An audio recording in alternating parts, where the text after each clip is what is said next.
Isang mapagpalang araw po sa inyong lahat, mga kalingap. Welcome back once again sa ating YouTube channel. Ito nga pala inyong host na si Chloe TV. Muli na namang nagbabalik at magbibigay ng panibagong chismis.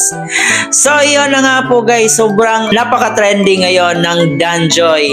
Ang daming mga lumalabas na issue na si Kalingap Dan ay meron daw anak, meron daw girlfriend, at ang isa sa pinaka chismis talaga mawawala na raw daw ang Danjoy. So gaano nga ba katotoo ang mga chismis na yan?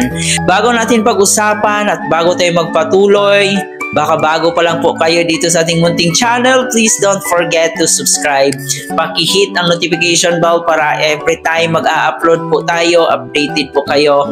And higit sa lahat, palagi nating suportahan ang pinaka-ama ng Kalingap na si Kuya Bal Santos Matubang, Ate Edna Vlog, Kalingap Rab, at syempre ang kanyang asawa na si Jack Matubang. Suportahan rin po natin ang ating P-Boys, Kalingap partners, mga charity vloggers sa Pilipinas na handang tumulong sa ating mga kababayang mahihirap. Suportahan natin silang lahat. So, yun na nga po guys, no? Nakakalungkot lang kasi itong Danjoy, isa rin po tayo dito sa supporters, no? Noon pa man, nung sa Dandet pa lang, nakasuporta na po tayo kay Kalingap Dan hanggang sa nagkahiwala yung Dandet, nabuwag yung Dandet, at ngayon naman yung Danjoy.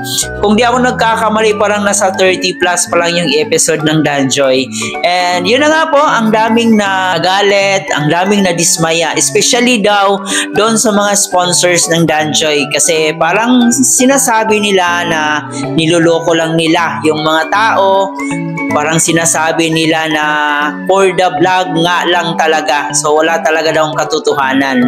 Hindi tayo one-sided, no? Hindi tayo one-sided kasi hindi pa naman natin alam kung ano nga ba talaga ang tunay na dahilan. Hanggang sa ngayon, wala pang official na statement itong si Kalingap Dan kung totoo nga bang magiging ama na siya. Kasi may mga nababasa tayo na magiging ama na daw si Kalingap Dan, at yung iba naman na nababasa natin, meron daw girlfriend si Kalingap Dan.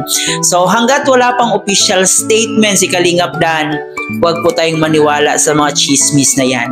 So dapat i-verify talaga natin kung totoo man yung mga sinasabi nila or hindi. And isa pa, hindi pa nanggaling kay Kalingap Rab or hindi pa naglabas ng statement si Kalingap Rab kung ititigil na ba niya ang Danjoy.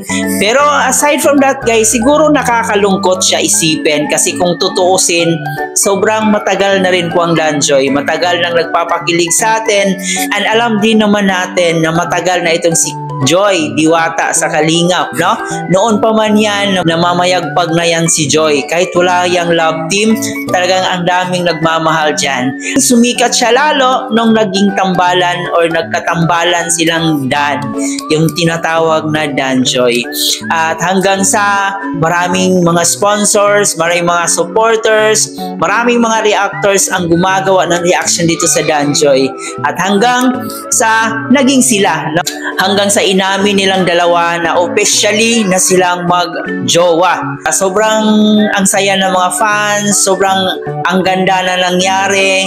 Pero yun na nga, no, sa isang iglap, naputol po yung kasayahan na yon. Dahil po dito sa chismis na kumakalat ngayon na ito nga daw si Kalingap Dan ay may girlfriend. At ang malala pa doon, meron daw anak. Para sa akin guys, hanggat wala pang official statement si Kalingap Dan at hanggat hindi pa nagsasalita si Kalingap Rab, so wag po tayong maniwala sa mga chismis na yan. Alam natin na nandito tayo sa social media, so maraming pwedeng gawin, especially sa mga taong ayaw sa'yo. Yung mga bashers, marami silang pwedeng gawin sa'yo. So pwede silang magpapakalat ng mga fake news para siraan ng isang tao. Yun nga ang mensahe natin sa mga tao na sana mag-verify po tayo, or kumbaga atin pong alamin muna kung gaano nga ba katotoo At kung totoo man, syempre ating tatanggapin, no? Kasi nga sabi nila wala naman talagang forever, no? Pero may together.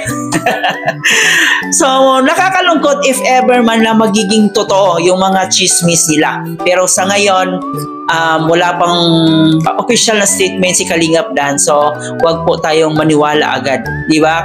Tulad ng sinabi natin na pwedeng siraan ng isang tao, di ba? Sa Jomcar, sa EDC, may mga bashers sila, no? So posible din dito sa Danjoy, meron din po silang mga bashers. Kaya hanggat maaari, ating pong alamin kung totoo nga ba itong mga chismis na to. So sa ngayon ay atin na lang munang hintayin kung ano yung sasabihin ni Kalingap Dan, kung aamin man siya or hindi. Dito guys, may clip video po akong ipapanood sa inyo. Alamin muna natin kung ano ba yung katangian na nakikita niya dito kay Joy Diwata. Bakit nagustuhan niya ito? So ayan guys, samahan niyo muna ako, panoorin ba natin ito. Ayan, ano lang, syempre, gusto kong malaman kung sino ba si Joy and ano yung ugali niya. Para sa'yo, ano yung pinakagusto mong character na tinatangi ni Joy? So, ang personality niya yung... Personality. Magiging, din niya siya, loyal. Loyal? Kanino? Sa Kalingap. Kalingap. Sa lahat, sa mga mahal at importante sa kanyang buhay, yung pinapahalagahan niya ni Joy. Talagang yun yung gusto-gusto ko sa kanya. Loyalty and syempre yung tiwala. Okay. So, yun lang. Yun lang. So yun na nga po guys, no, a very short statement na binitawan ni Kalingap Dan para kay Joy, no, na si Joy ay isang napaka-loyal dito sa Kalingap. Alam naman natin na si Joy, kahit walang love team, sisikat yan. At kahit walang love team, alam natin na hindi yan pababayaan ni Kalingap Rap. Noon pa man yan, si Joy Diwata ay Joy Diwata na yan. Wala pang love team. So, yun, tulad ng sinabi natin, mas lalo lang siyang sumikat nung nagkaroon ng Danjoy. So, sila lang po ang nakakaalam kung ano nga ba talaga ang totoo. At sa ngayon, mananatili pang chismis yung mga nakikita natin, yung mga nababasa natin sa social media. Nandito tayo sa social media, so wag po tayong magpapadala agad kung ano yung mga nababasa natin. Mas mabuti talaga na i-verify natin, klaruhin natin kung totoo man yun or hindi. Sabi nga nila, matalino ang magtatanong. So magtanong muna tayo kung totoo nga ba. Kung kayo ang tatanungin ko ano yung nararamdaman nyo, especially sa mga solid Danjoy supporters natin na bigla na lang nagkaroon ng ganitong klaseng issue. So ano yung nararamdaman nyo? Ano yung na-feel nyo? So para bang na-betray kayo? No? Para bang na-cheated kayo?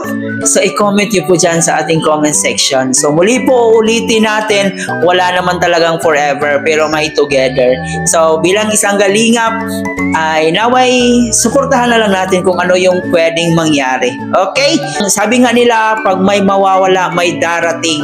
Always think positive lang po tayo. Bago natin tapusin, huwag kalimutan mag-like and share nitong video na to. And of course, mag-subscribe na rin po kayo. Muli po, ito nga po pala si Chloe TV guys. Marami pong salamat.